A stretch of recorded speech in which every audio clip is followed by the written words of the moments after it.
Miss Sonia, please, we have very short time. Yes sir, आज आपकी website live हो जाएगी। सर 1 मिनट होल्ड कीजिएगा।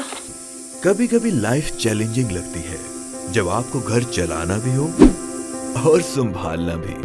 ठीक है, टेक योर टाइम, लेकिन हमें क्वालिटी वर्क चाहिए। डोंट वरी सर, मैं क्वालिटी पे कभी कॉम्प्रोमाइज नहीं करती।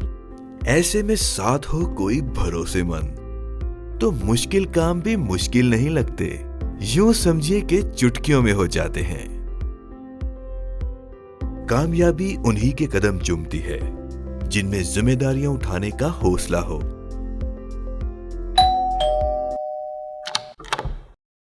अस्सलाम वालेकुम। My favourite dish. भाई हमारे प्रोजेक्ट का क्या बना? It's done. रियली? कैसे कर लेती हो यार? ऐसे जायके जिंदगी के मार्शल फूड्स के संग